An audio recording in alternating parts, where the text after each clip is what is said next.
திரும்ப ஒவ்வொரு வசனத்தை வாசிக்கும் போது 13ஆம் வசனத்திலே என்னை அளந்தார். அப்படியானால் தேவன் உன்னை அளக்கிறவர், உன்னை அளக்கிறார், உன் ஊழியங்களை அளக்கிறார், உன் ஆன்மீக வாழ்க்கையை அளக்கிறார், உன்னுடைய வெறுமைகளை கூட அளக்கிறார். அங்கே ஒரு வசனம் 9ஆம் வசனத்திலே உன் வெறுமைகளை கூட அளக்கிறாராம். அன்பானவர்களே, உன் நிறைவையும் அளக்கிறார், உன் குறைவையும் அளக்கிறார். ஒருவேளை கேட்க வித்தியாசமா இருக்கலாம். திருமறை எடுத்து வாசித்து பாருங்கள். 41:9 என் வெறுமை கூட அளந்து பார்க்கிற ஒரு கர்த்தர், ஆனால் அளந்து பார்த்து பரியாசம் பண்ணுகிற கர்த்தர் அல்ல, அதை விட என்னை மேலான நிலைக்கு என்னை கொண்டு போய் விரும்புகிற ஒரு கர்த்தர். இந்த நாளிலே எனக்கு அன்பான சகோதரனே, என் அன்பான சகோதரியே, அவனுடைய வார்த்தை என்னவென்றால், முதல் வசனம் சொல்கிறது, என்னை அவர் தேவாலயத்துக்குள்ளே கொண்டு போனார். இன்றைக்கு ஆண்டவர் திருச்சபைக்குள்ளே உன்னை கொண்டு வந்த நோக்கமே உன்னை உயர்த்தும்படிக்காகத்தான். இல்லை என்றால் உன்னுடைய கடந்த கால வாழ்க்கையிலே நீ யாரா இருந்தாயோ அவராகவே உன்னை விட்டிருப்பார். ஆனால் உன்னை ஆண்டவர் ரட்சித்ததும், உன்னை அபிஷேகம் பண்ணினதும், அவருடைய பிள்ளையாய் உன்னை மாற்றினதும், உன்னை ஊழியத்திற்காக தெரிந்து கொண்டதும் உன்னை உயர்த்தும்படிக்காகவே. எல்லாவற்றிலும் நீ கீழ்நிலையில் அல்ல, நடுநிலையிலும் அல்ல, மேலான நிலைக்கு கர்த்தர் உன்னை கொண்டு வரும்படி விரும்புகிறார். இந்த எசேக்கியேலின் நிலைமையை நான் சற்று உங்களுக்கு விளக்கி காண்பிக்க விரும்புகிறேன். இவன் இருந்தது சிறையிருப்பு. 1ஆம் அதிகாரம் 1 வசனம் சொல்லுகிறது, 30ஆம் வருஷம் 4வது மாதம் 5ஆம் தேதியிலே சிறைப்பட்ட நடுவிலே வாசம் பண்ணினேன். வாசித்து பாருங்கள். அவன் இருப்பது சிறையிருப்பு, ஆனால் அன்பானவர்களே அவன் பார்ப்பது பரலோக தரிசனங்கள். இது மிகுந்த கடினமான ஒரு காரியம். பொதுவாக சிறையிருப்புகளுக்கு மத்தியிலே நம்முடைய இல்லாமை யோசிப்போம், நம்முடைய அவலங்களை யோசிப்போம், தேவனை குற்றம் சாட்டுவோம். தேவன் ஏன் இப்படி செய்தார், நான் ஏன் என்ன செய்தேன், யார் யாரோ எப்படி எல்லாம் இருக்கும் போது எனக்கு ஏன் இந்த பாடுகள், ஏன் என்னை தேவன் இப்படி தலைமைகளை கொண்டு வந்து விட்டு விட்டார், என்னை ஏன் ஆண்டவர் இப்படி நொறுக்கி இருக்கிறார், எனக்கு ஏன் இந்த பாடுகள். ஆனால் எசேக்கியேல் சொல்லுகிறான், நான் சிறையிருப்பில் இருந்தேன், ஆனால் இருப்பது சிறையிருப்பு, பார்ப்பது பரலோக தரிசனங்கள். நான் சொல்ல விரும்புகிற காரியம், is a man of vision. வாழ்க்கை பற்றி ஒரு தொலைநோக்கு பார்வை, ஒரு தொலைநோக்கு தரிசனம் அவனுக்கு இருந்தது. அது மட்டுமல்ல, is a man of voice. தேவ சத்தம் கேட்கிறவன். வேதம் சொல்லுகிறது, நான் கர்த்தருடைய சத்தத்தை கேட்டேன். 2ஆம் அதிகாரம் 1ஆம் வசனம் சொல்லுகிறது, அவர் என்னை நோக்கி அவர் என்னோடு பேசுவேன் என்றார். 2 சொல்லுகிறது, அவர் என்னோடு பேசும்போது.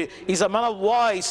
தேவ சத்தம் கேட்கிறவன். பல நேரங்களிலே பாடுகள் வரும்போது, போராட்டங்கள் வரும்போது, பிரச்சனைகள் வரும்போது, வாழ்க்கையிலே நம்மை கலக்கங்கள் சூழ்ந்து கொள்ளும் போது, we fail to understand, we fail to hear God's word.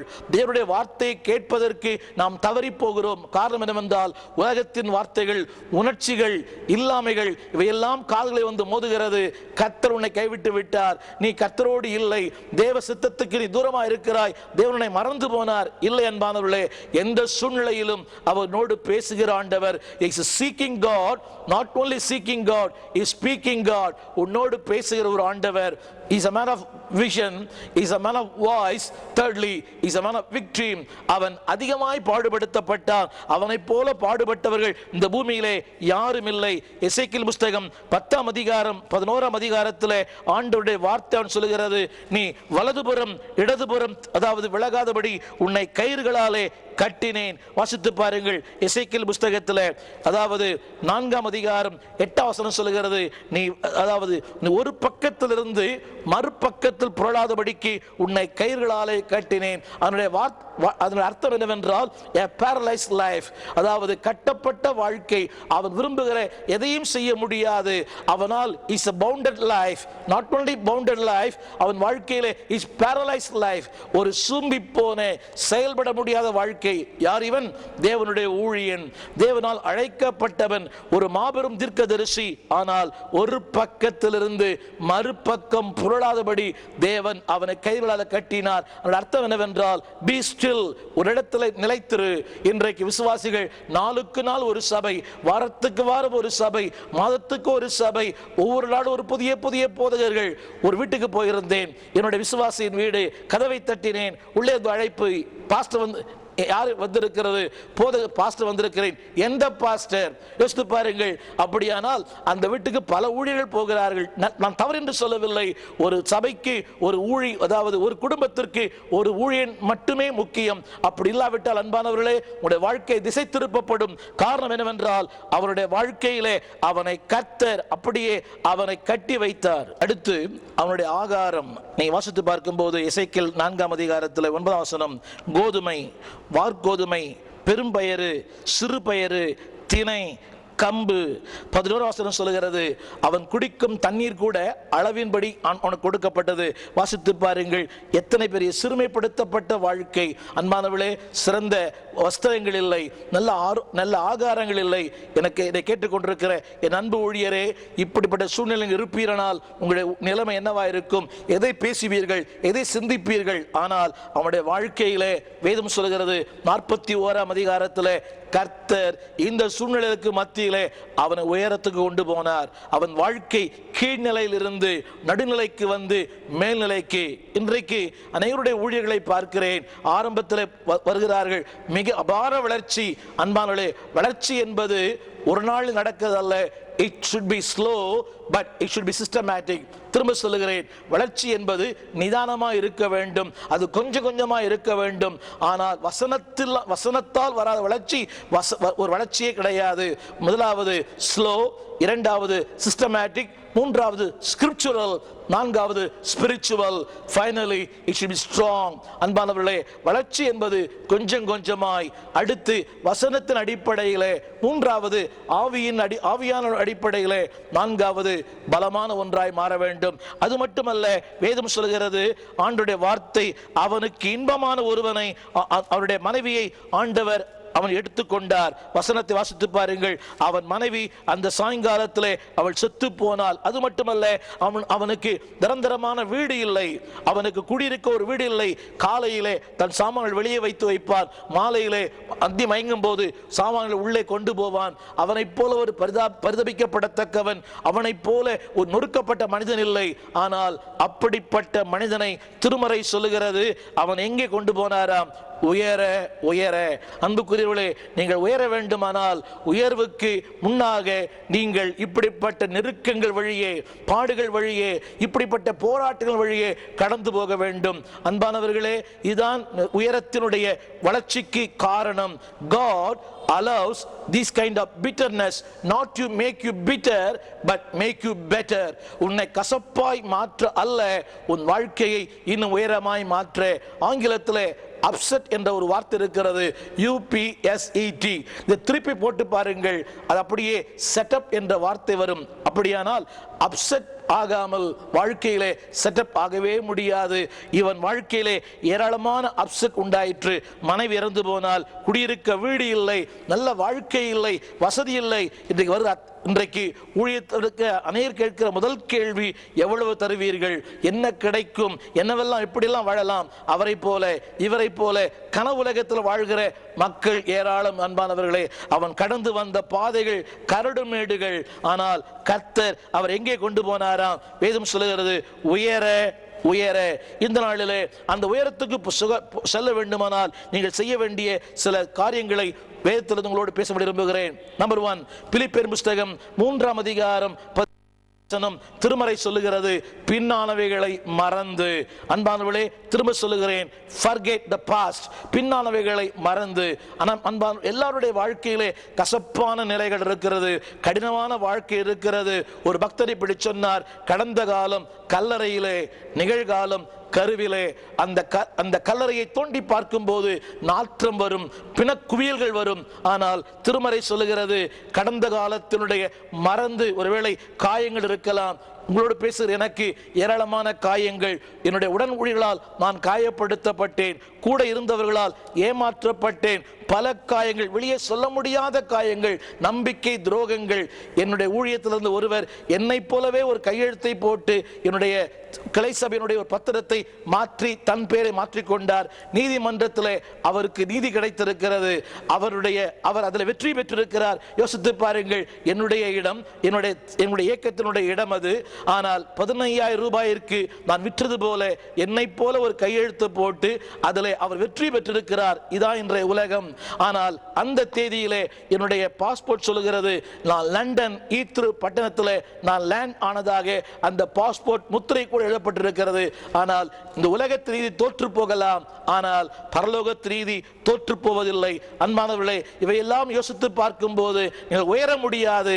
நீங்கள் என்றைக்குமே கீழ்நிலையில் தான் இருக்க முடியும். நான் சொல்ல விரும்புகிற வார்த்தை, கடந்த காலத்தினுடைய பாடுகள், கடந்த காலத்தினுடைய தோல்விகளை மறந்து அடுத்த வசனம் சொல்லுகிறது அவைகளை நோக்கி.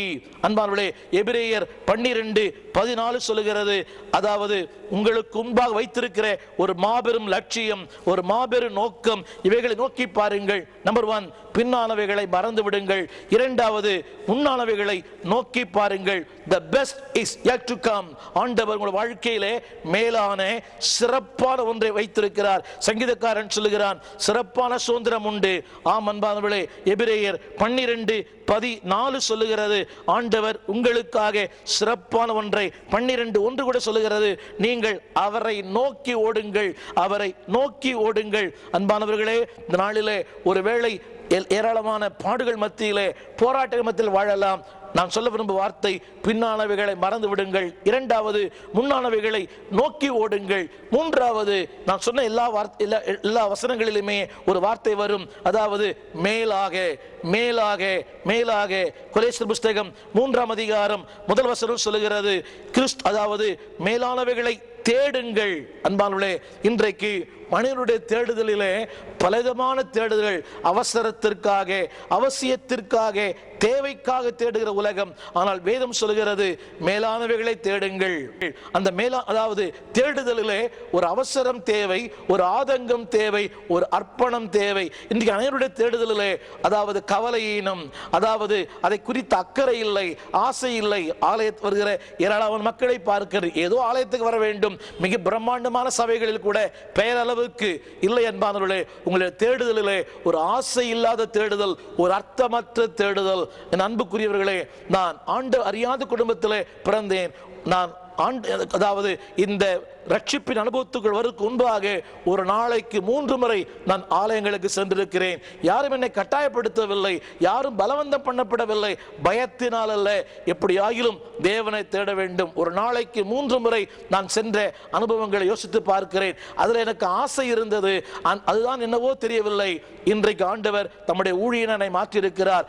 பக்தி உள்ளவர்களை கர்த்தர் தமக்காக தெரிந்து கொண்டார். தேடுதலிலே ஒரு ஆசை தேவை, ஒரு அர்ப்பணம் தேவை, ஆதங்கம் தேவை. அன்பானவர்களே, மேலானவைகளை தேடுங்கள். திரும்ப சொல்லுகிறேன், அதாவது நடுநிலையில் இருக்கிற ஒன்றே அல்ல, கீழா இருக்கிற ஒன்றே அல்ல, சில்லறை லாபங்களுக்காக அல்ல, அற்ப ஆதாயங்களுக்காக அல்ல, ஏதோ வயிறு நிரம்புகிறது, பாக்கெட் நிரம்புகிறது ஒன்றே அல்ல. இன்றைக்கு நான் அநேகரை பார்க்கிறேன், வயிறு நிரம்பினால் போதும், பாக்கெட் நிரம்பினால் போதும், அன்றைய பாடுகள் சந்திக்கப்பட்டால் போதும். அன்பானவர்களே, உலகம் பாக்கெட்டை தான் நிரப்போம், ஆனா மனசு நிரப்பாது. ஆனா ஆண்டவர் இந்த ரெண்டையுமே நிரப்புவார். The word will fill only your packet but not your heart, but Jesus can fill you both. ஆண்டவர் இந்த இரண்டையுமே நிரப்ப அவர் வல்லவராய் இருக்கிறார்.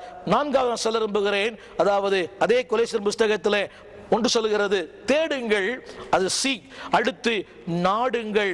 அந்த நாடுங்கள், இந்த வார்த்தை அர்த்தம் என்ன? செட் யுவர் அஃபெக்ஷன், அதன் மேலே ஆசை வையுங்கள். அன்பானவர்களே, ஆசையோடு தேடும் அடியவருக்கு ஆசீர்வாத மழை இங்கு பெய்யட்டுமே.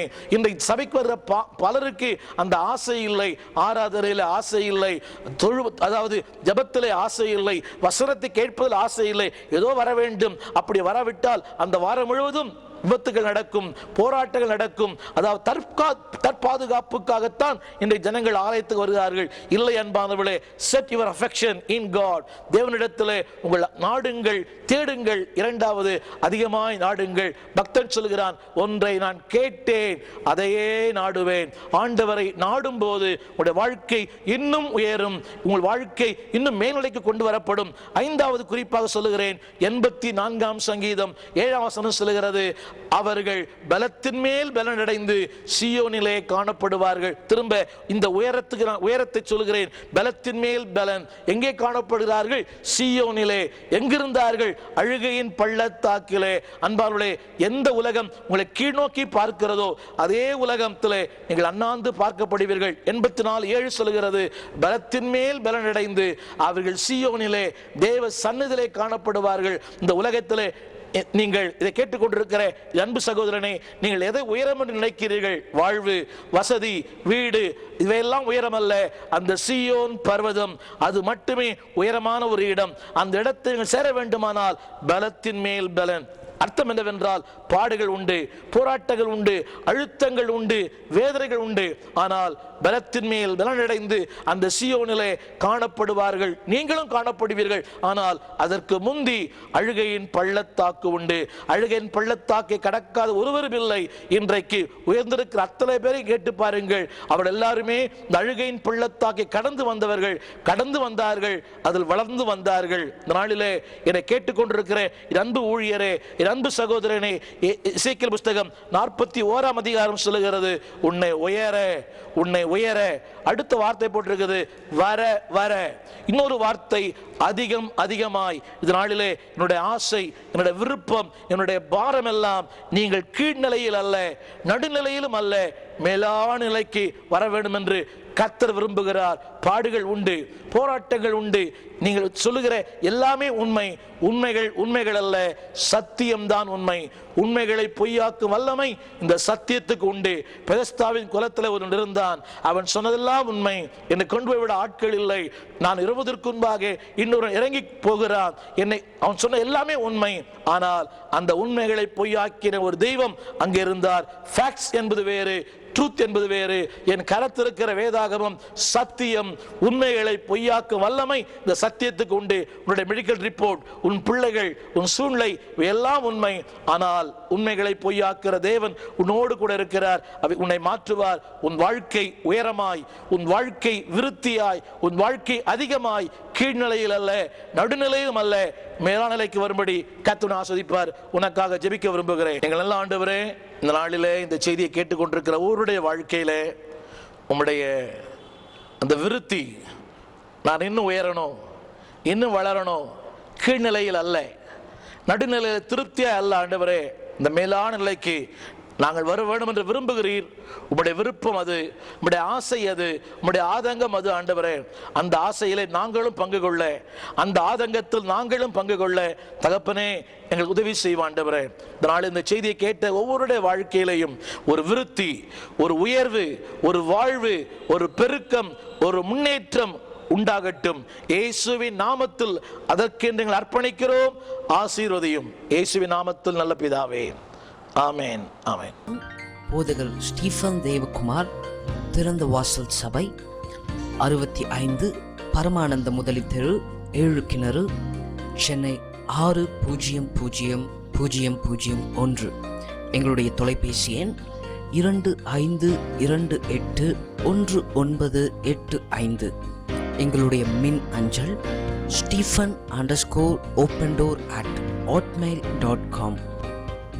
In English, Pastor Stephen Devakumar, Open Door Church, number 65, Paramananda Mudali Street, 7 Bells, Chennai 600001. Our phone number 25281985. Our email address stephen_opendoor@hotmail.com.